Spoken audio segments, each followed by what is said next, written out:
ಶುಭೋದಯ, ನಮಸ್ಕಾರ. Welcome to YoYo Kannada. ರಾಜ್ಯದ ರೈತರು ಹಾಗೂ ಯುವ ಜನತೆಗೆ ರಾಜ್ಯ ಸರ್ಕಾರದಿಂದ ಒಂದು ಸಿಹಿ ಸುದ್ದಿ ಸಿಕ್ಕಿದೆ. ರೈತರ ಸಾಲ ಮನ್ನಾ ಮಾಡುವ ನಿಟ್ಟಿನಲ್ಲಿ ಪರಿಶೀಲನೆ ನಡೆಸುವುದಾಗಿ ಮುಖ್ಯಮಂತ್ರಿ ಸಿದ್ದರಾಮಯ್ಯನವರು ಭರವಸೆ ಕೊಟ್ಟಿದ್ದಾರೆ. ಅಷ್ಟೇ ಅಲ್ಲ, ಬೆಳೆ ಹಾನಿಗೆ ಪರಿಹಾರದ ಜೊತೆಗೆ ಉತ್ತರ ಕರ್ನಾಟಕದ ಅಭಿವೃದ್ಧಿಗೆ ಮತ್ತು ಉದ್ಯೋಗ ಸೃಷ್ಟಿಗೆ ಸಂಬಂಧಪಟ್ಟಂತೆ ಹಲವು ಮಹತ್ವದ ಯೋಜನೆಗಳನ್ನ ಘೋಷಣೆ ಮಾಡಿದ್ದಾರೆ. ಹಾಗಿದ್ರೆ ಏನೆಲ್ಲ ಪ್ರಮುಖ ನಿರ್ಧಾರಗಳನ್ನ ಸರ್ಕಾರ ಕೈಗೊಂಡಿದೆ ಅನ್ನೋದರ ಕಂಪ್ಲೀಟ್ ಡೀಟೇಲ್ಸ್ ಇಲ್ಲಿದೆ. ಮೊದಲಿಗೆ ರೈತರ ವಿಷಯಕ್ಕೆ ಬರೋದಾದ್ರೆ, ಬೆಳೆ ಹಾನಿ ಹಿನ್ನೆಲೆಯಲ್ಲಿ ರೈತರು ಸಾಲ ಮನ್ನಾ ಮಾಡುವಂತೆ ಮನವಿ ಮಾಡಿದ್ದಾರೆ. ಇದರ ಬಗ್ಗೆ ನಮ್ಮ ಸರ್ಕಾರ ಪರಿಶೀಲನೆ ನಡೆಸಲಿದೆ, ಹೀಗೆಂದು ಮುಖ್ಯಮಂತ್ರಿಗಳು ತಿಳಿಸಿದ್ದಾರೆ. ಅಷ್ಟೇ ಅಲ್ಲ, ಅತಿವೃಷ್ಟಿ ಪೀಡಿತ ಪ್ರದೇಶಗಳ ಜಂಟಿ ಸಮೀಕ್ಷೆ ಮುಗಿಯುತ್ತಿದ್ದಂತೆ ಬೆಳೆ ಹಾನಿ ಪರಿಹಾರವನ್ನ ಸಮರ್ಪಕವಾಗಿ ತಲುಪಿಸಲು ಅಧಿಕಾರಿಗಳಿಗೆ ಸೂಚಿಸಿದ್ದಾರೆ. ಈ ಬಾರಿ ವಾಡಿಕೆಗಿಂತ 17% ಹೆಚ್ಚು ಮಳೆ ಆಗಿರೋದ್ರಿಂದ ಹೆಚ್ಚು ಹಾನಿ ಸಂಭವಿಸಿದೆ. ಇನ್ನು ಬೆಳೆ ಹಾನಿ ಸಮೀಕ್ಷೆಯ ಬಗ್ಗೆ ಹೇಳೋದಾದ್ರೆ, ಸತತ ಮಳೆಯ ಕಾರಣದಿಂದ ಸಮೀಕ್ಷೆ ಪೂರ್ಣಗೊಳ್ಳಲು ತಡವಾಗಿದೆ. ಆದರೆ ಆದಷ್ಟು ಬೇಗ ಸಮೀಕ್ಷೆ ಮುಗಿಸಿ ಪರಿಹಾರ ವಿತರಣೆ ಮಾಡುವುದಾಗಿ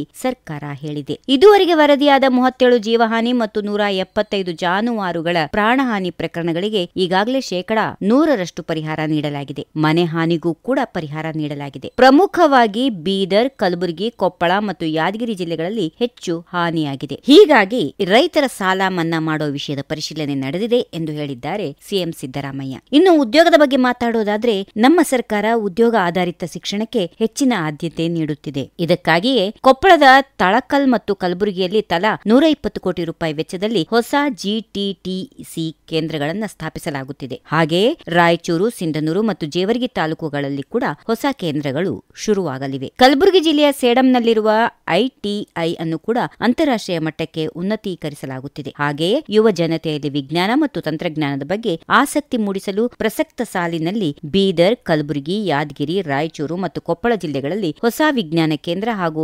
ತಾರಾಲಯಗಳನ್ನ ಸ್ಥಾಪಿಸುವ ಕಾರ್ಯ ಪ್ರಗತಿಯಲ್ಲಿದೆ. ಅಷ್ಟೇ ಅಲ್ಲ, ಕಲಬುರಗಿಯಲ್ಲಿ ಒಟ್ಟು 390 ಕೋಟಿ ರೂಪಾಯಿ ವೆಚ್ಚದಲ್ಲಿ ಒಂದು ಬೃಹತ್ ಟೆಕ್ಸ್ಟೈಲ್ ಪಾರ್ಕ್ ಸ್ಥಾಪನೆಯಾಗುತ್ತಿದೆ. ಇದರಿಂದಾಗಿ ಒಟ್ಟೊಟ್ಟಿಗೆ 1 ಲಕ್ಷ ಜನರಿಗೆ ನೇರ ಹಾಗೂ 2 ಲಕ್ಷ ಜನರಿಗೆ ಪರೋಕ್ಷ ಉದ್ಯೋಗಗಳು ಸೃಷ್ಟಿಯಾಗುವ ನಿರೀಕ್ಷೆ ಇದೆ. ಒಟ್ಟಿನಲ್ಲಿ ರಾಜ್ಯ ಸರ್ಕಾರವು ರೈತರ ಬೆಳೆ ಹಾನಿಯ ಸಂಕಷ್ಟವನ್ನ ಪರಿಹರಿಸಲು ಮತ್ತು ಯುವಜನರಿಗೆ ಉದ್ಯೋಗದ ಭರವಸೆ ನೀಡಲು ಮುಂದಾಗಿದೆ ಎಂದು ಅಂದಾಜು ಮಾಡಲಾಗಿದೆ.